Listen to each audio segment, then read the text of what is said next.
রুমে ঢুকতে ঢুকতে বললেন সুমনা বেগম। কুলসুমের শেষ কথাটা তিনি শুনেছেন।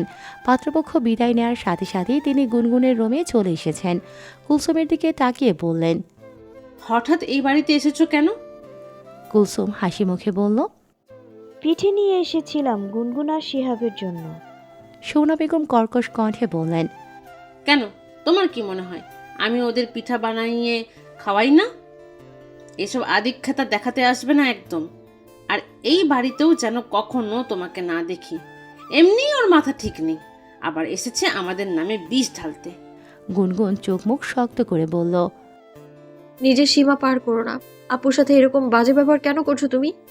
সুমনা বেগম ধমক দিয়ে বললেন, এক থাপ্পড় দেবো গালে। মুখে মুখে তর্ক করবি না। আবার চোখ রাঙাচ্ছিস কাকে তুই? লজ্জা করে না না?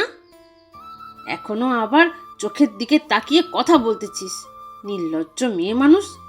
তোর জায়গায় আমি থাকলে লজ্জাতে কবেই গলায় দড়ি দিতাম। মরবি তো না তুই। আমাদের মারার জন্য এক পা বাড়িয়ে রাখিস সব সময়। তোর বাপে এবার তোর জন্য ভালো ছেলে দেখেছে, বিয়ে করে বিদায় হয়। অপয়া একটা। গুনগুনের জবাব দেওয়ার মতো অনেক কথাই ছিল, তবুও সে নীরব নির্বাক। চোখের কোঠর থেকে দুফোঁটা পানি গড়িয়ে পড়ল।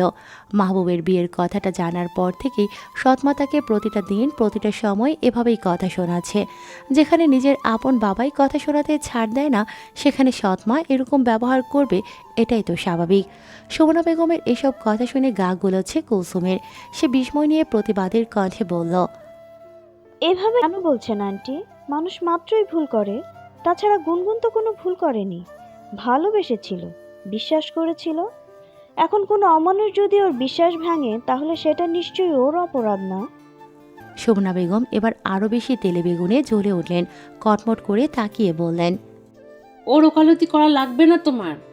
ও এক খারাপ, তুমি হচ্ছ আর এক খারাপ। এই জন্যই তো এত সাফাই গাইতেছ। দুজনেই নষ্ট মেয়ে তোমরা। গুনগুন আর চুপ থাকতে পারছে না, সে চিৎকার করে বলল, মুখ সামলে কথা বলো।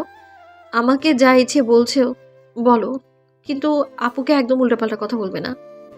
সুমনা বেগম খপ করে গুনগুনের চুলের মুঠি ধরে বললেন, বান্দির বাচ্চা, আমার সাথে চিল্লাইয়া কথা বলিস তুই? ঘটনার আকস্মিকতায় কুলসুম চমকে গিয়েছে। গুনগুনকে ছাড়ানোর চেষ্টা করছে। ধস্তাধস্তির শব্দ শুনে শিহাব দৌড়ে এসেছে ড্রয়িং রুম থেকে। সে কান্না করে সুমনা বেগমের হাত ধরে টানছে আর বলছে, আপুকে ছাড়ো আম্মু, আপুকে ছাড়ো, আপু ব্যথা পাচ্ছে। ওসমান গনি নিচে গিয়েছিলেন পাত্রপক্ষদের এগিয়ে দিতে। বাসায় এসে কলিং বেল চাপার পর শিহাব দৌড়ে গিয়ে দরজা খুলে দিল। কাঁদতে কাঁদতে বলল, আম্মু আপুকে মারতেছে আব্বু। ওসমান গনি তৎক্ষণাৎ দৌড়ে গেলেন গুনগুনের রুমে। শিহাবও বাবার সাথে দৌড়ে দিয়েছে। আরে কি হচ্ছে এসব? ভেতরে গিয়ে জিজ্ঞেস করলেন ওসমান গনি। সুমনা বেগম তখনও গুনগুনকে ছাড়েননি। কখনো চুল টেনে ধরছেন তো কখনো হাত টেনে ধরছেন, গলা চেপে ধরছেন। কুলসুমের সাথেও তার তুমুল ধস্তাধস্তি হচ্ছে। সুমনা বেগম চিৎকার করে বললেন, এই অপয়ার বাচ্চা আমার সাথে চিল্লাইয়া কথা বলে, গালাগালি করে। ওসমান গনি সুমনা বেগমকে হাত ধরে টেনে সরালেন। কুলসুম গুনগুনকে শক্ত করে ধরে রেখেছে। সুমনা বেগম সরে গেলেও মুখ থামালেন না, বানিয়ে বানিয়ে বলতে লাগলেন, আমাকে খারাপ ভাষায় গালাগালি করছে, আমার গায়ে হাতও তুলে দিচ্ছে। ওর জন্য কি আমি কম করছি? ওর না করে ওকে ঠকাইছে, এই ঝাল অয় আমার উপর মেটাইবে কেন? লগে আবার এই মেয়ে আছে, দুইজনে মিলে আমারে যা নয় তাই বলে গালি দিচ্ছে। কুলসুম অবাক হয়ে বলল, এসব আপনি কি বলছেন? এত মিথ্যে কথা! গুনগুন এত কিছুর মাঝেও হেসে বলল, তুমি যদি শুধু শিহাবের মা না হতে, বিশ্বাস করো, সত্যি করে বলছি, আমি তোমার জিভটা আমি টেনে ছিঁড়ে ফেলতাম। যেই হাত তুমি আজ আমার গায়ে তুলেছো, ওই হাত আমি ভেঙে তোমারই পেটে ঢুকিয়ে দিতাম। শুধু শুক্রিয়া আদায় করো যে তুমি শিহাবের মা, আর শিহাব আমার ভাই, আমার জান। ওর সামনে ওর মাকে মারলে ও কষ্ট পাবে। আমি তো ওকে ভালোবাসি, আদরের ভাইকে কষ্ট দিতে পারবো না আমি। নয়তো তোমাকে ছিঁড়ে দুই টুকরো করে ফেলতাম এখন আমি। ওসমান গনি সঙ্গে সঙ্গে গুনগুনের গালে থাপ্পড় বসালেন, চেঁচিয়ে বললেন, বেয়াদব মেয়ে। গুনগুন কুলসুমকে ধরে ওয়ার্ড্রোবের সাথে হেলান দিয়ে দাঁড়িয়েছিল। সে এবার রাগে জিদ্দে ওয়ার্ড্রোবের ওপর থেকে ফুলদানিটা নিয়ে ফ্লোরে ছুঁড়ে ফেলার আগেই ড্রয়িং রুম থেকে ভাঙচুরের শব্দ কানে ভেসে এলো। সুমনা বেগম ওসমান গনি দৌড়ে গেলেন বাইরে। গুনগুন দরজার কাছে গিয়ে বিস্ময় নিয়ে তাকিয়ে দেখল প্রণয় বড় বড় লাঠি নিয়ে সব জিনিসপত্র ভাঙচুর করতেছে। ওর সাথে মাসুদ সহ আরও অনেকগুলো ছেলে আছে। মেন গেট খোলা। শিহাবের দরজা লাগাতে মনে ছিল না ওই সময়, তাই বিনা বাধাতেই প্রণয়রা ভেতরে ঢুকতে পেরেছে। ওসমান গনি প্রণয়কে বললেন। কি করতেছে তুমি এসব? সুমনা বেগম বললেন। তুমি পুলিশে ফোন দাও না কেন? প্রণয় হাতের লাঠিটা ফ্লোরে শব্দ করে ছুঁড়ে ফেলল। এগিয়ে এসে আঙুল তুলে শাসিয়ে শাসিয়ে সুমনা বেগমকে বলল। ওই মহিলা চুপ, একদম চুপ। গুনগুন শিহাবের জন্য আপনাকে কিছু না বললেও আমি বলবো। আমি আপনাকে ছেড়ে দেবো এটা ভাববেন না। প্রয়োজনে মেয়ে মানুষ নিয়ে এসে আপনার ওই হাত আমি ভাঙবো।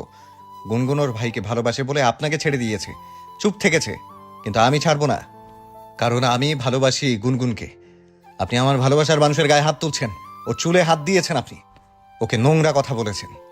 ইচ্ছে তো করছে এখানেই মেরে পুঁতে দেই আপনাকে। প্রণয়ের রাগে ঘাড়ের রগ ফুলে গেছে, রাগে চোখ মুখও লাল হয়ে গেছে। প্রণয়ের বলা কথাগুলো শুনে সবাই অবাক হয়ে তাকিয়ে আছে। এসব কথা তো প্রণয়ের জানার কথা না। একটু আগে কি হয়েছে এসব প্রণয় জানলো কি করে? কুসুমের হঠাৎ কিছু একটা মনে পড়তেই সে তার হাতের ফোনটার দিকে তাকালো। প্রণয় কলে, এখনও কল কাটা হয়নি। প্রণয় এবার ওসমান গনির সামনে দাঁড়িয়ে বলল। আপনাকে আর কি বলবো আমি? আপনি তো বাবা না। একটা মেয়ের বাবা কখনো এমন হতে পারে না। আপনি একটা মেরুদণ্ডহীন জন্তু।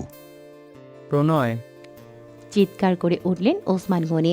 প্রণয় দ্বিগুণ চিৎকার করে বলল। চুপ, একদম চেঁচাবেন না আমার সাথে। ভালো হয়ে গিয়েছি বলে অতীত ভুলে যাবেন না আমার। সত্যি শুনতে এখন তিতো লাগছে, তাই না? পুলিশের কাছে যাবেন, যান। মান সম্মান জানের ভয় না থাকলে যান। পুলিশ তো আমি সামলায় নেব, কিন্তু এরপর নিজেরা বাঁচাবেন কেমনে? আমাকে খারাপ হতে বাধ্য কইরেন না।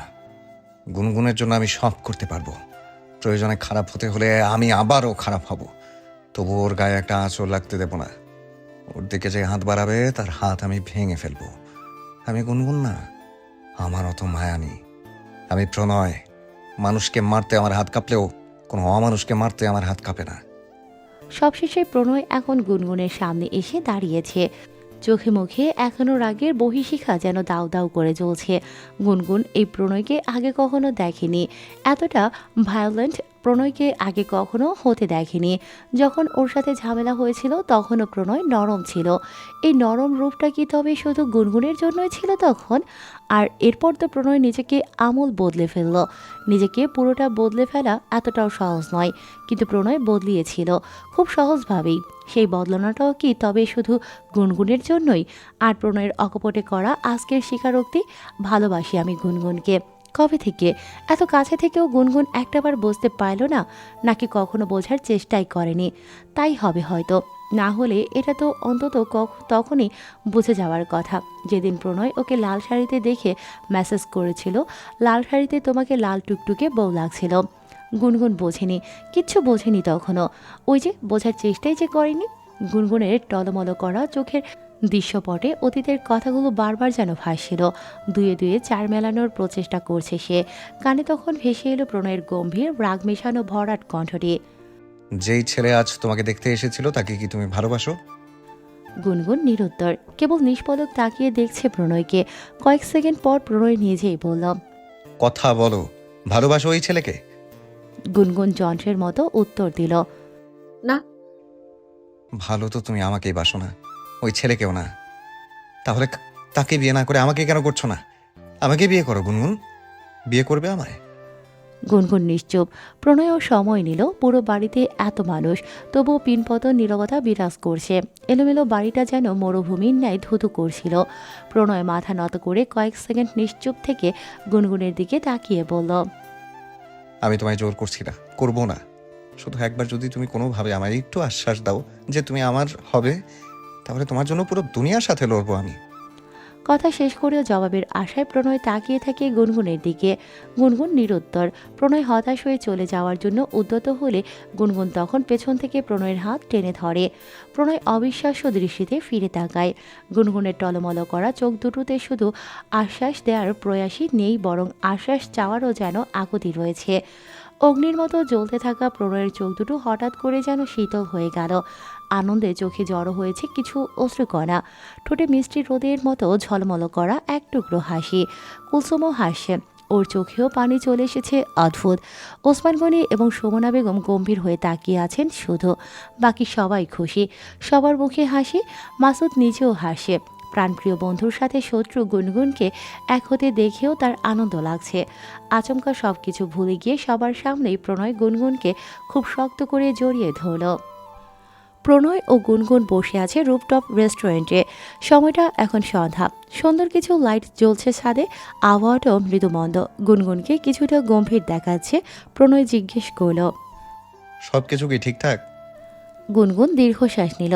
প্রণয়ের দিকে তাকিয়ে বলল, কিছুই ঠিকঠাক নেই। গতকাল থেকে বাবা আর সৎমা আমার সাথে কথা বলছে না। তাদের কথা বলাটা কি জরুরি? না, কিন্তু আপু যেই কথাটা বলেছে সেটা আমার জন্য জরুরি। কি বলেছে? সে আমায় বাড়ি থেকে বের হয়ে যেতে বলেছে। এমনিও তোমাকে আমি ওই বাড়িতে রাখবো না, তুমি চলে আসো। গুনগুন জেদ ধরে বলল। না। প্রণয় অবাক হয়ে বলল, না মানে? সবসময় তারা যা বলবে তাই হবে নাকি? আমি চাই আপনি আমাকে বিয়ে করে এই বাড়ি থেকে সসম্মানে নিয়ে আসেন। আর? গুনগুন বলল, আর কি? আর কিছুই না, বাস এটুকুই চাও? হুম। হয়ে যাবে, তুমি যা চাইবে তাই হবে। আপনি যতটা সহজ ভাবছেন সবকিছু ততটাও সহজ হবে না। আব্বু কিন্তু রাজি হতে চাইবে না। তার রাজি হতে হবে কেন? আমি তো তার অনুমতি নিতে যাব না। আমি যাব তার মেয়েকে আনতে, আমার বউকে আনতে। ভালোই ভালোই আমার হাতে তুলে দিলে ভালো, আর না হলে আমাকে একটু খারাপ হতে হবে। তাছাড়া এমনিও আমি খারাপ ছেলে, ভালো ছেলে না। গুনগুন গম্ভীর হয়ে বলল, এই খারাপ ছেলেটাকে বিয়ে করতে আপত্তি নেই তো? তুলে নিয়ে চলে আসবো। একবার যখন হ্যাঁ বলেছ তখন আর পিছিয়ে যাওয়ার সুযোগ নেই। গুনগুন ভ্রুকুসকে বলল। প্রণয় শার্টের কলারটা একটু টেনে পেছনে নিয়ে বলল, দেখাচ্ছি, ভয় পেতে হবে না। শুধু বিয়ের দিন কবুলটা বলে দিও, তাহলেই হবে। এখনই? প্রণয় মন খারাপ করে বলল। ঠিক আছে চলো, বইয়ের কথা না শুনলে আর কোথায় যাব। মাসুদ বসেছিল ওদের পাশের টেবিলে। প্রণয়ের শেষের কথা শুনে ফিসফিস করে বলল, শালা বউয়ের গোলাম একটা। গুনগুন কথাটা শুনে ফেলেছে। সে মাসুদকে শুনিয়ে প্রণয়কে বলল, সব সময় এই চালু মালটাকে নিয়ে আসেন কেন সাথে? মাসুদ বিস্ফোরিত হয়ে বসা থেকে উঠে দাঁড়ালো, চোখ পিট পিট করে বলল, এই তুমি মাল বললে কাকে? আপনাকে। মাসুদ অবাক হয়ে মুখ হা করে তাকিয়ে আছে। প্রণয়ের দিকে তাকিয়ে বলল, দেখলি দেখলি তোর বউ আমাকে কি বলল? আমি মাল, আমি মাল বল তুই। আমি কি কোনো জড়বস্তু নাকি দ্রব্য সামগ্রী? গুনগুন ভ্যানিটি ব্যাগটা কাঁধে ঝুলিয়ে বলল। আপনি একটা কুমড়ো পটাশ। এরপর হনহন করে সিঁড়ি বেয়ে নিচে নেমে গেল। মাসুদ নাকা কান্নার সরে বলল, তোর সামনে তোর বউ আমাকে মাল কুমড়ো পটাশ বলে গেল, অথচ তুই কিছুই বললি না ওকে? প্রণয় ওর কাঁধে হাত রেখে বলল, থাক দোস্ত, মন খারাপ করিস না। বউয়ের মুখে মুখে তর্ক করে অসভ্য স্বামীরা। আমি আমি তো ভালো স্বামী, বউকে কিছু বলা যাবে না। মাসুদ চোখ গরম করে প্রণয়ের দিকে তাকিয়ে বলল, তুই ভালো স্বামী না সাই, তুই হইলি বউ পাগল। তা অবশ্য মন্দ বলিসনি। বিয়ের পর বউয়ের আঁচল ধরে ধরে হাঁটবো। মাসুদ রাগে কাঁধ থেকে প্রণয়ের হাত সরিয়ে বলল। দূর শালা, কথাই বলিস না তুই আমার সাথে। এরপর মাসুদও রাগ দেখিয়ে নিচে নেমে গেল। প্রণয় ওর সাথে সাথে নিচে নেমে কুলসুমের বাসায় গেল ওকে নিয়ে। দরজা খুলে দিয়েছে বিপ্লব। প্রণয়কে দেখে খুশি হয়ে বলল, আরে প্রণয় যে, কি অবস্থা তোমার? প্রণয় বিপ্লবের সাথে কোলাকুলি করে বলল, ভালো ভাই, আপনি? ভালো, ভিতরে এসো। সবাই মিলে ড্রয়িং রুমে গেল। বসে বিপ্লব বলল, আমি কি শুনলাম, কি শুনেছেন? তুমি নাকি গুনগুনদের বাড়িতে গিয়ে ভাঙচুর করেছো? প্রণয় মাথা চুলকাছে। বিপ্লব হেসে বলল। নায়ক হয়ে গেছো একদম। পাশ থেকে মাসুদ বলল, ভালো হয়েছে ভাই, ও একটা বউ পাগলা। প্রণয় ধমক দিয়ে বলল। চুপ থাক। বিপ্লব বলল, কি ব্যাপার মাসুদ, এত রেগে আছো কেন তুমি? তোমার তো বন্ধুকে বাহবা দেওয়া উচিত। কিছু শেখো বন্ধুর থেকে।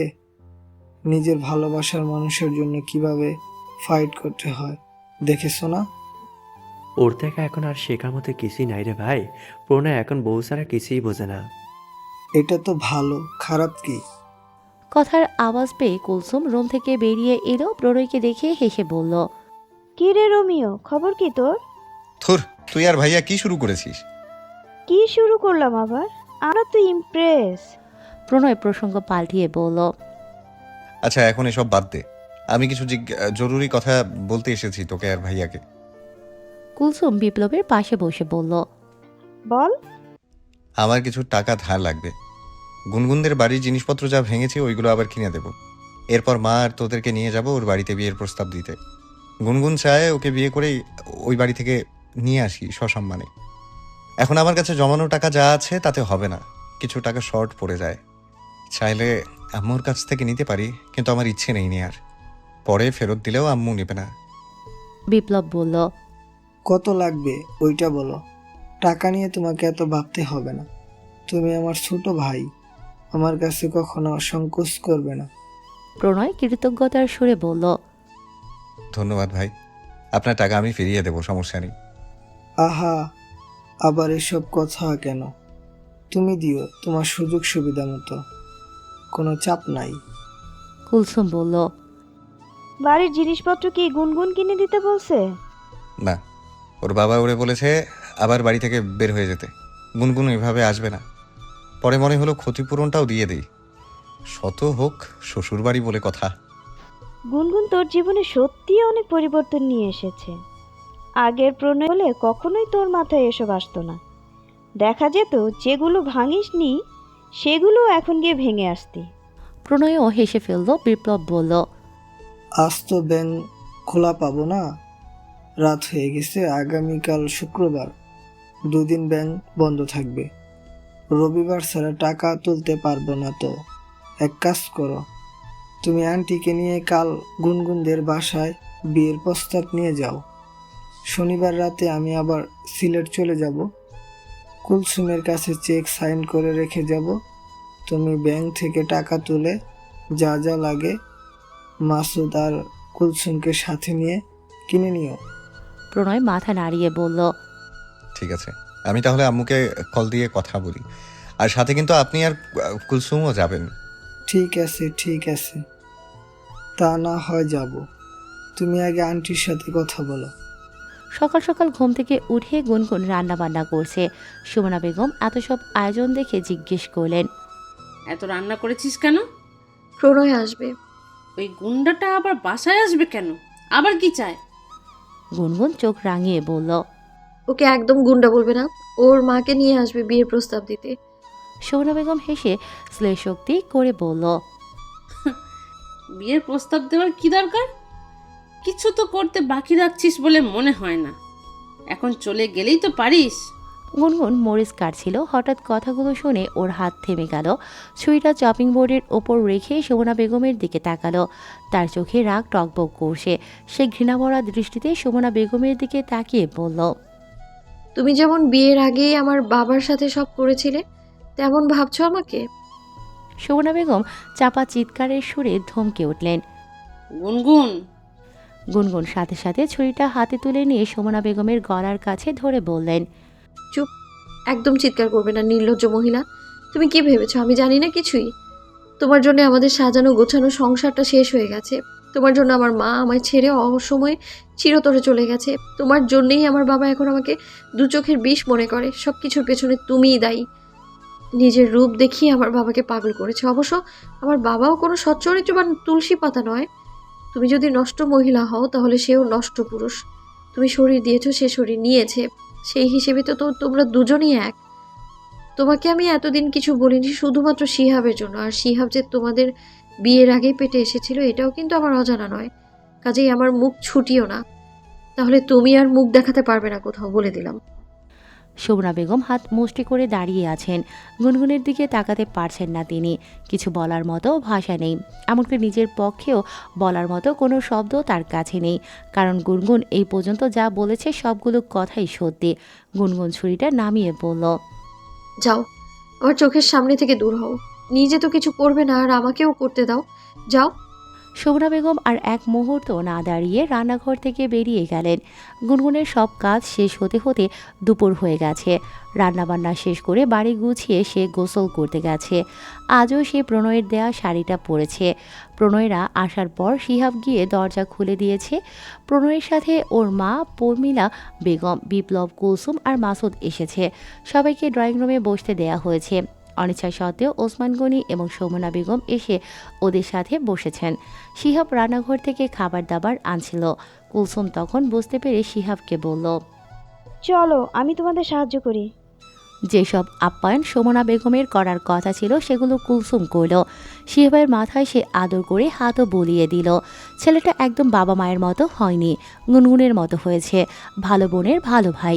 মা বাবা কেউ আপ্যায়ন না করলে কি হবে, ছেলেটা ঠিকই বড় ভাইয়ের মতো দায়িত্ব পালন করতে নেমে গিয়েছিল। কুলসুম আজ বুঝতে পারল গুনগুন কেন শিহাবকে এতটা ভালোবাসে এবং ওর কথা ভেবেই মেয়েটা কেন সুমনা বেগমকে কিছু বলে না। নাস্তা পানি দিয়ে কুলসুম আর শিহাব মিলে গুনগুনকে নিতে আসে। গুনগুন শিহাবকে জিজ্ঞেস করল। জান সবাইকে খাবার দিয়েছো? শিহাব বলল। হ্যাঁ, কুলসুম আপু আমাকে সাহায্য করেছে। গুনগুন কুলসুমের দিকে তাকালো। কুলসুম হেসে বলল, তুমি আমাকে বোন না ভাবলেই বাকি, আমি তো তোমাকে নিজের বোনই মানি। গুনগুন মাথা নত করে বলল। এসব বলে লজ্জা দিবেন না আপু। মজা করেছি। বলে কুলসুম গুনগুনের থুতনিতে হাত রেখে মাথা উঁচু করে বলল, কি দারুণ লাগছে তোমাকে গুনগুন, ভীষণ মিষ্টি লাগছে, ভীষণ। গুনগুন সলজ্জিত হেসে বলল, থ্যাংক ইউ আপু। চলো এখন, শুধু আমার মাথা নষ্ট করলেই হবে? প্রণয় আর ওর মাকেও তো পাগল করতে হবে। চলো চলো। গুনগুন মাথায় ঘোমটা টেনে বলল। চলেন। কুলসুম গুনগুনকে ড্রয়িং রুমে নিয়ে যাওয়ার পর পমিলা বেগম বললেন, ওকে আমার পাশে বসাও, এখানে বসো মা। গুনগুন গিয়ে পমিলা বেগমের পাশে বসলো। প্রণয় মুগ্ধ হয়ে দেখছে গুনগুনকে। পমিলা বেগমও মুগ্ধ হয়ে বললেন, মাশাল্লাহ মাশাল্লাহ, ভীষণ সুন্দর তুমি, চাঁদের টুকরা। আমার ছেলের পছন্দ আছে, মানতেই হবে। কুলসুমের সাথে যোগ দিয়ে বলল, ঠিক বলেছেন আন্টি, গুনগুন শুধু রূপবতীই নয়, গুণবতীও। আজকে সব রান্নাবান্নাও নিজে করেছে। পমিলা বেগম আনন্দিত হয়ে বলল, তাই? এটা তো খুব ভালো। আমার ছেলেটা একদম পারফেক্ট মেয়েই পছন্দ করেছে, এখন আর আমার কোনো চিন্তা থাকবে না। ওসমান গনি এবং সুমনা বেগম এতক্ষণ চুপ করেছিলেন। প্রণয়ের ভয় ভীতিতে সামনে এসে বসতে হয়েছে, কিন্তু এখন অপমান করার মোক্ষম সুযোগ পেয়ে আর হাতছাড়া করলেন না। প্রণয়কে বললেন, বাবা আসে নাই তোমার? কেন আসেনি? ও তোমার মায়ের তো ওটা দ্বিতীয় স্বামী। একটু থেমে আফসোস করে বললেন, আরে এজন্যই তো আসেনি। প্রণয়ের রাগে মাথার রক টকবক করে ফুটছে যেন, চোয়াল শক্ত হয়ে উঠেছে। সে কিছু বলার আগে গুনগুন মাথা তুলে ওসমান গনির দিকে তাকিয়ে বলল, তুমিও তো দিতে বিয়ে করেছো, ওরা কিছু বলেছে? গুনগুনের জবাব শুনে কুলসুম মুখ টিপে হাসছে। প্রণয়ের মাথায় তখন রক্ত উঠে গেলেও গুনগুনের জবাব শুনে আবার মাথা ঠান্ডা হয়ে গিয়েছে। পমিলা বেগম অপমানে আড়ষ্ট হয়ে গিয়েছিলেন। গুনগুনের জবাব শুনে কলিজা ঠান্ডা হয়ে গিয়েছে তার। গুনগুন তখন পমিলা বেগমের হাত ধরে বলল, মা, আপনি ওদের কথায় কিছু মনে করবেন না প্লিজ। উনি আমার নামে মাত্র বাবা, বউয়ের কথা ছাড়া এক পাও নড়েন না। আর ওই যে পাশে বসে আছেন যিনি, উনি আমার সৎ মা, আমার বাবার দ্বিতীয় বউ। আমাকে এ নিয়ে কোনো আপত্তি আছে আপনার? পমিলা বেগম হেসে বললেন, না মা, কোনো সমস্যা নেই। তোমার বাবা কয়টা বিয়ে করেছেন এসব নিয়ে আমার কোনো মাথা ব্যথা নেই। দিন শেষে একসাথে থাকবে তুমি আর প্রণয়, সংসার করবে তোমরা। আমরা বাবা মায়েরা আর কদিনই বা থাকবো? তোমাদের সুখেই তো আমাদের সুখ। গুনগুন বাবার দিকে তাকিয়ে বলল, দেখলে, শুনেছো কি বললো? মনটাকে এবার একটু অন্তত বড় করো।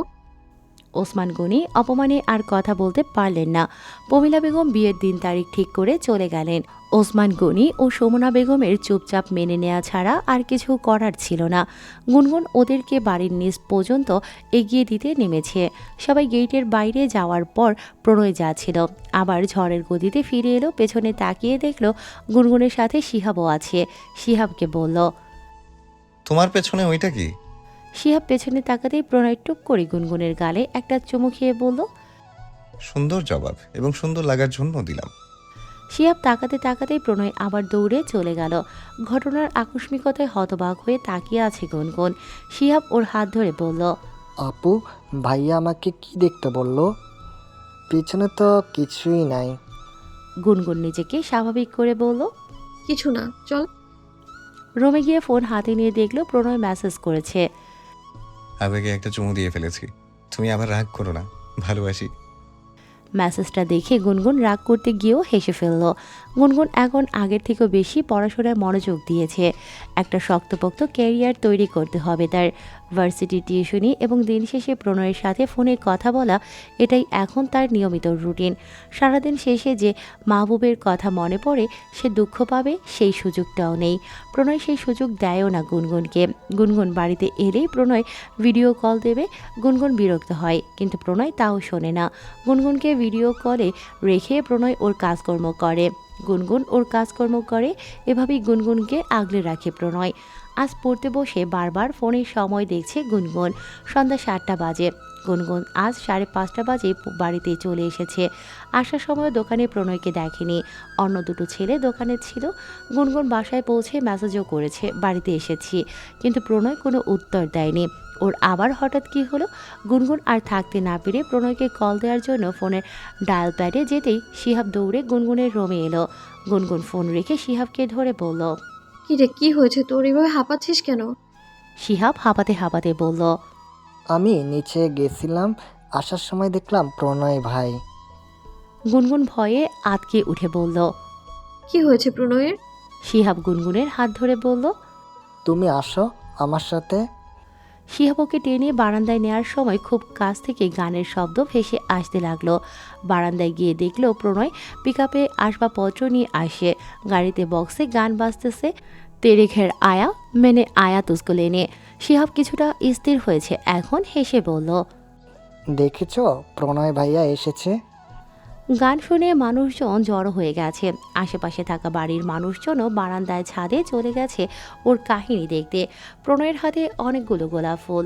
সে বারান্দার দিকে তাকিয়ে গানের তালে তালে ফুলগুলো দেখিয়ে নাচে। সাথে মাসুদ সহ প্রণয়ের আরও বন্ধুরা তো আছেই। গুনগুন এতদিন সোশ্যাল মিডিয়ায় এসব দেখত, কিন্তু এরকম কোনো সারপ্রাইজ যে সে কখনো পাবে এটা কল্পনাও করেনি। লজ্জায় ও আনন্দে গুনগুন ঠোঁট টিপে হাসে। চোখে ভাসে প্রণয়ের নাচ, কানে ভেসে আসে কুমার শানুর কণ্ঠে গাওয়া তেরে ঘর আয়া মেনে আয়া তুজকো লেনে। গুনগুন ঘরের দরজায় হেলান দিয়ে দাঁড়িয়ে আছে। প্রণয় মাসুদ সহ আরও কতগুলো বন্ধুকে নিয়ে আসবাবপত্র সব গোছাচ্ছে। গোছানো প্রায় শেষের দিকে। তেমন করে দুজনের এখনও কোনো কথা হয়নি। প্রণয় আসার পর থেকেই সুমনা বেগম ঘরের দরজা আটকে বসে আছেন। ওসমান গনি এখনও অফিসে ছুটি হয়নি তার। অল্প বিস্তর কাজ যেটুকু বাকি ছিল ওইটুকু মাসুদের বুঝিয়ে দিয়ে প্রণয় গুনগুনের কাছে এলো। গুনগুন দরজার সামনে থেকে সরে গিয়ে জায়গা করে দিল। প্রণয় অবাক হয়ে জিজ্ঞেস করলো। রুমে যাব? গুনগুন ছোট্ট করে বলল। হুম। প্রণয় লজ্জা পাচ্ছে, পেছনে একবার ওদের দিকে তাকিয়ে বলল। কি ভাববে ওরা? নাটক না করে রুমে যান। ঠিক আছে, যাচ্ছি। প্রণয় রুমে যাওয়ার পর গুনগুনও ভেতরে ঢুকে দরজা হালকা চাপিয়ে দিল। প্রণয় তড়িঘড়ি করে বলল। আরে আরে, কি করছো? কি শুরু করেছেন আপনি? প্রণয় ভ্যাবাচেকা খেয়ে বলল। আমি আবার কি করলাম? দরজা তো তুমি আটকে দিলে। বদমতলব তো তোমার।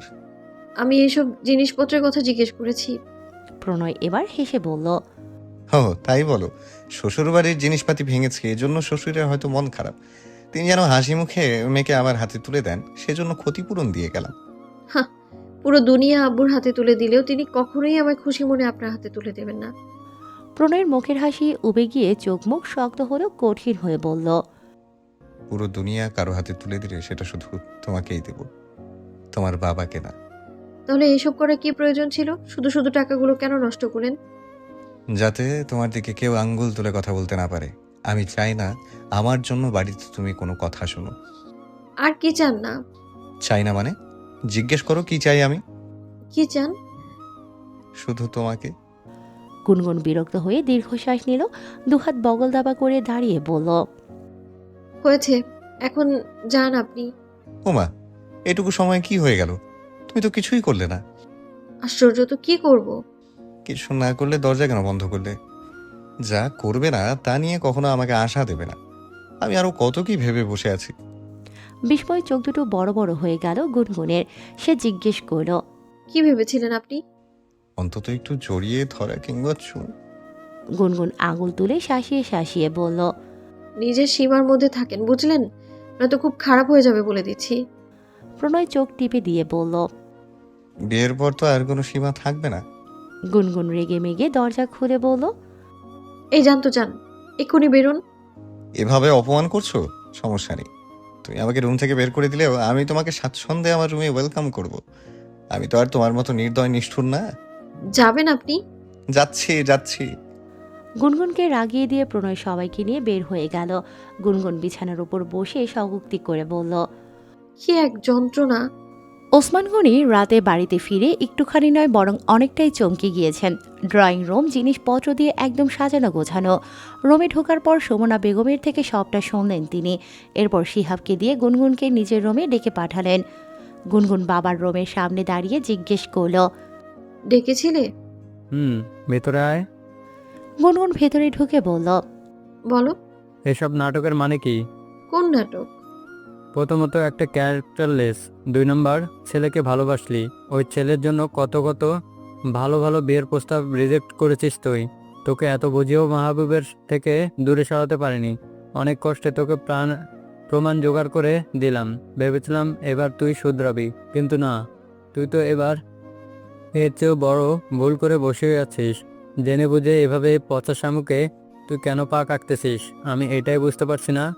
না আছে ওই ছেলের কোনো শিক্ষাগত যোগ্যতা, না আছে পরিবার, আর না আছে কোনো ভালো কাজকর্ম। এরকম একটা গুন্ডা বকাটে খারাপ একটা ছেলেকে তুই কেন বিয়ে করতেছিস? ওর তো মাথাতেও সমস্যা আছে মনে হচ্ছে। সেদিন এসে বাড়ির সব কিছু ভাঙচুর করে চলে গেল, আজ এসে আবার সব কিনে বাড়ি সাজিয়ে দিয়ে যাচ্ছে। ড্রামা হচ্ছে, ড্রামার স্টেজ সাজিয়ে বসেছি আমি। মনোযোগ দিয়ে এতক্ষণ গুনগুন বাবার সব কথাগুলো শুনল। এবার একটু থেমে দম নিয়ে বলল, আব্বু, মাহবুবের ব্যাপারে আমার কিছুই বলা নেই। একমাত্র ওকে নিয়েই তুমি আমায় যা ইচ্ছে তাই বলতে পারবে, কথা শোনাতে পারবে, আমাকে অপমান করতে পারবে, ছোট করতে পারবে। জবাবে আমি কিছুই বলতে পারবো না, কারণ আমি ওই সময় অন্ধ ছিলাম। ভালোবাসতাম আমি মাহবুবকে, ভালোবেসে অন্ধ হয়ে গিয়েছিলাম আমি। ও যা বলতো তাই আমার কাছে সঠিক মনে হতো তখন, কিন্তু কখনো এটা ভাবিনি একদিন ও আমায় সত্যি সত্যি অন্ধ প্রমাণ করে দেবে। একটু থেমে ফের বলল, কিন্তু প্রণয়ের বিষয়টা আলাদা, এবং প্রণয় নিজেও আলাদা। আমি ওকে ভালোবাসি না, কোনো অন্ধবিশ্বাসও করি না, কিন্তু ওকে কেন যেন বিশ্বাস করতে পারি আমি। ওকে বিয়ে করার সিদ্ধান্ত আমি অন্ধ হয়ে নিইনি। যতটুকু বিশ্বাস করলে একটা মানুষকে জীবনসঙ্গী হিসেবে বেছে নেওয়া যায়, ততটুকু বিশ্বাস ওকে আমি করতে পারি। ওর শিক্ষাগত যোগ্যতা নেই এটা তুমি বলতে পারবে না, হয়তো ওর গ্রাজুয়েশনের সার্টিফিকেটটা শুধু নেই, কিন্তু ও অনেক মেধাবী। পরিবার ওরও আছে আমার মতোই। আমি শুধু এই বিষাক্ত পরিবার ছেড়ে একা থাকার সাহস করতে পারিনি, কারণ আমি একটা মেয়ে। আর প্রণয় ছেলে বলে পরিবার ছাড়া একা থাকার সাহস করতে পেরেছে। তফাৎ শুধু এইটুকুই, আসবাবপত্র কিনে ক্ষতিপূরণ দেওয়াটা ওর মানসিক কোনো সমস্যা না, আমার প্রতি এটা ওর ভালোবাসার প্রমাণ আর সম্মান। ও খারাপ ছেলে তাদের জন্যই যারা ওকে খারাপ হতে বাধ্য করে। প্রণয় আর কার কার জন্য খারাপ আমি জানি না, জানতেও চাই না। আমি শুধু জানি পৃথিবীতে কেউ যদি নিঃস্বার্থভাবে আমায় ভালোবেসে থাকে তাহলে সেটা প্রণয়। আমাকে যদি কেউ আগলে রাখতে পারে তাহলে সেই মানুষটা শুধুই প্রণয়। তুমি আমার বাবা হয়েও যা পারবে না, ওই ছেলেটা এখন আমার স্বামী না হয়েও তা পারবে। একটা জ্বলন্ত উদাহরণ দেই তোমায়। তুমি তো আমার জন্মদাতা বাবা, আমাকে জন্ম দিয়েছো, বড় করেছো, আদর করেছো একটা সময়। এরপরেও তুমি আমাকে গভীর রাতে একা বাড়ি থেকে বের করে দেওয়ার আগে একটাবারও ভাবনি যে এই রাতের বেলা আমি কোথায় যাব, কার কাছে যাব। অনেক খারাপ কিছু হতে পারতো আমার সাথে, তুমি একটাবার আমার জান সম্মান নিয়ে ভাবনি। অন্যদিকে ওই খারাপ ছেলেটাই আমার অপরিচিত হয়েও আমাকে কুসুমাপুর বাসায় নিয়ে আশ্রয় দিয়েছে। তাহলে তুমিই বলো আমি কেন ওকে বিয়ে করব না? ও কোনো পচা শামুক না, ও ঝিনুকের মাঝে লুকিয়ে থাকা হিরে। তাই তুমি ভয় পেও না, আমার পা কাটার সম্ভাবনা নেই। আশা করি তুমি তোমার সব উত্তর পেয়ে গেছো। রুমে যাচ্ছি আমি, কাজ আছে আমার। পেছন থেকে ওসমান গনি তখন বললেন, এখনো সময় আছে গুনগুন, ভেবে দেখ, তুই এই বকাটের ছেলেকে বিয়ে করবি নাকি কোনো ডাক্তারকে বিয়ে করে নিজের ব্রাইট ফিউচার আর ক্যারিয়ার তৈরি করবি? গুনগুন পেছনে তাকিয়ে মুচকি হেসে বলল, আর কিছু ভাবার নেই, 2 দিন পর আমার বিয়ে। বখাটে ছেলেটার হাতে আমাকে তুলে দেওয়ার জন্য উপহার হিসেবে সারা জীবনের জন্য মুক্তি দিয়ে দিব তোমায়। আর কখনো তোমার বাসায় পা রাখবো না আমি। আর হ্যাঁ, বখাটে ছেলেটাকে বিয়ে করে আমি আমার ক্যারিয়ার বানাবো ইনশাআল্লাহ। ওসমান গনি হতাশ হয়ে গুনগুনের চলে যাওয়া দেখছেন। তিনি খুব ভালো করেই বুঝতে পারছেন যে গুনগুনকে বুঝিয়ে আর কোনো লাভ নেই। বিয়েটা হবে একদম ঘরোয়াভাবে, কোনো আয়োজন গান বাজনা কিছুই নেই। তবুও পুরো এলাকা জানে আজ প্রণয় ও গুনগুনের বিয়ে। সবাই বিষয়টা নিয়ে খুবই অবাক। কেউ ধারণা করেনি যে গুনগুন অন্তত প্রণয়কে বিয়ে করবে। কেউ কেউ প্রণয়কে খুব ভাগ্যবান বলছে, তো আবার কেউ কেউ গুনগুনকে বলছে বোকা। বোকা না হলে কি এরকম শিক্ষিত সুন্দরী কোনো মেয়ে একটা গুন্ডা বকাটে ছেলেকে বিয়ে করে? সবারই ধারণা এই সংসার খুব বেশি দিন টিকবে না। প্রণয় কখনোই গুনগুনের কদর করতে পারবে না, আর গুনগুন সেদিন ঠিকই বুঝতে পারবে যে সে প্রণয়কে বিয়ে করে ভীষণ ভুল করেছে। কথা কখনো এক জায়গায় আটকে থাকে না, পাখিদের মতো কথারও অদৃশ্য ডানা আছে। ঠিকই এক জায়গা থেকে আরেক জায়গায় কথা পৌঁছে যায়।